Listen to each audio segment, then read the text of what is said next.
Did you know that customers are 6 times more likely to avoid a pain than they are to pursue a benefit? Hence the title, 50 Shades of MBA. Yes, it's stupid o'clock in the evening, and therefore it's time for another episode of What I Learned on my MBA today. And today I did a very interesting workshop on presentation skills. And a few things I'd like to share with you. In fact, we have a very interesting session, very good speaker coach, who gave us insights into everything from the way you speak, from your intonation and speed, to how you should actually introduce arguments, frame different concepts, and actually tailor your presentation to give the maximum impact on your audience. Things like the way you actually speak your sentences, your intonation. Do you go up at the end? What's termed the Australian Questioning Intonation? Makes everything sound like a question. Very annoying to people who think that maybe everything shouldn't be a question, or who struggle to identify what a question is. What is a question? Sorry, struggling to speak myself at the moment. Inconclusive, however, as to whether this is frustrating for Australians as well, and indeed if you should hire Australian salespeople, because the thing that I'd not realised was that if you do sound like you're always asking questions, then you seem far less certain of what you're talking about. Another thing, of course, that makes you sound very uncertain what you're talking about is when your volume of your speech sort of tails off at the end of your sentence, and that sounds very, very much like you just don't know what you mean. Then you've got the questions of whether your tone stays very flat throughout, which seems like a statement, or if it goes down. It's one that I can't actually do very well. It's called command tone, and the police particularly are very good at it, as was a member of our cohort who used to be in the German army, who's able to give a very good demonstration. Can't really do it myself, so I need to practice that a bit more before testing that. And you get into a very interesting area of incongruence, which is where your body language, tone, and words don't fit. And actually, an interesting thing with this speaker we had today, he asked the question, of these things, which one has the biggest impact on how seriously you're taken and what people actually hear and take away from your speech? And I thought, well, I've used LinkedIn, I've seen the graph, I know that everyone says body language is the most important, followed by tone, and the words just being this tiny little sliver at the end. I know that, but never really believed it. Being a words person, the idea that it's all body language and tone and the how you say rather than what you say just never really sat very well with me. But we did some exercises that really did show that this actually is the case. We found that there's probably 7 different ways that you can change the meaning of a simple sentence purely by changing how your intonation works. Then you can vary it even more, because if you read the same sentence but put the emphasis on a different word each time, it can completely change the meaning. You can do everything from a flat denial to an angry denial to confusion to complete agreement, or simply questioning, as we mentioned before. So it really was quite a fascinating thing. Though personally, I think the thing that resonated most with me was the idea of how you actually take these ideas and tie them into a corporate presentation. So for the last few years I've been doing a lot of presentations to company audiences, and fortunately I never had the experience that our guest speaker gave the story of at the beginning, which was you're in a warm environment, comfy chair, boring room, and you get 100 PowerPoint slides.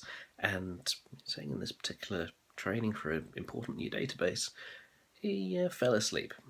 So I'm very pleased that none of my audiences have ever fallen asleep in the middle of my presentation. though I've been on the other side of that a couple of times, thereabouts. How do most corporate presentations start? Or sorry for dragging you here. Really, the presentation is intended to start at "Hello, my name is." It's not just "Hello, my name is." It's "Hello, my name is. I come from this company. We have offices in these places. We've been around this many years. We have this many employees, and you don't care." Because this is all about me, my company. If you're really, really, really unfortunate, you will even be shown the org chart, because that's, of course, the most important thing. As a customer who's about to buy services from a major vendor, you really want to know about their org chart, not about what they can do for you, right? And actually, it's interesting. If you put your name at the beginning, they won't remember, because at the beginning of the presentation, no one's really paying that much attention. They've been dragged out of meetings, whatever. They've got other things in their mind. But because you've said it, they'll also feel very awkward about asking for it afterwards, because they feel that they should have known this all along.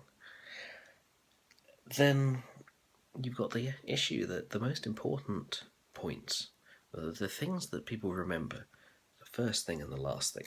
They remember the first thing because you chance to actually wake them up, and they remember the last thing because that hasn't actually had a chance to leave their brain yet. So you should put important points there. In other words, start by phrasing the most important question of your talk, and end by concluding, bring it back to that, give them the takeaway message. A good way to start is with a question, a disturbing fact, or an interesting anecdote. Reason being that people respond to each of those. Actually, an interesting example of James Bond films. They don't start with in-depth intelligence briefings. They also don't start with the music. That kind of has to be earned. So you start with what's termed in the film industry the Bond cold opens. Actually, the films have had such a big impact that that's where the thing's been named after them. It's also known as an in medias res opening, which is to say you're starting off in the middle of some action. You don't really know what's going on, but you'll figure it out, and it's probably only semi-relevant, but it gets people going. Did wonder whether corporate presentations should start with a series of explosions followed by a good piece of music with some dancing girls, but we figured that normally the marketing budget won't stretch quite that far. If you have lots of marketing budget, on the other hand,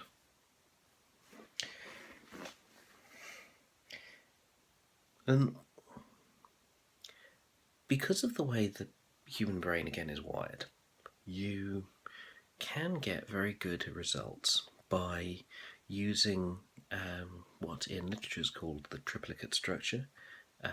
In today's workshop is called the triad system. Nothing apparently to do with the Chinese mafia, but it's rather having three facts. There's three things the brain can process very well. So have your argument.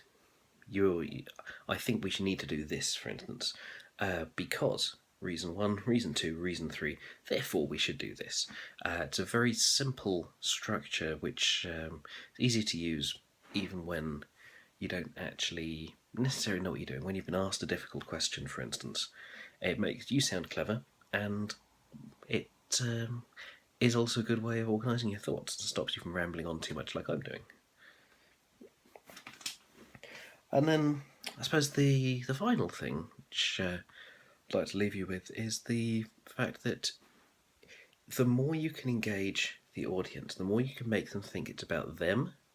So the more, in other words, I talk about you rather than me, the better it's going to be. And one of the big problems with that is that you might not have the same experience that I want to refer to. So what can work is to say, well, picture this situation, and then you describe it, but of course bringing in as many different senses as you can, because you don't know whether that person's particularly visual or auditory or feelings oriented or touch oriented, or in the case of some professions, people might be very heavily olfactory or gustatory, which is smell or taste based. Or they might just be Vulcans, logical, emotionless people, in which case, nonetheless, they'll still be able to follow your argument. But if they're normal humans, they'll be able to pick up on some of the senses that you're calling out, and the more vivid you paint that picture, the more they feel it's about them. And if people feel that something's about them, they tend to buy into it much more strongly. So it's a very useful thing to be able to do. So, on that note, I hope that this has given you a little bit of an insight into how some tricks about how to present, how to structure arguments, and generally make things more interesting. And I hope this has itself been interesting for you. And we'll see you again tomorrow. Thank you.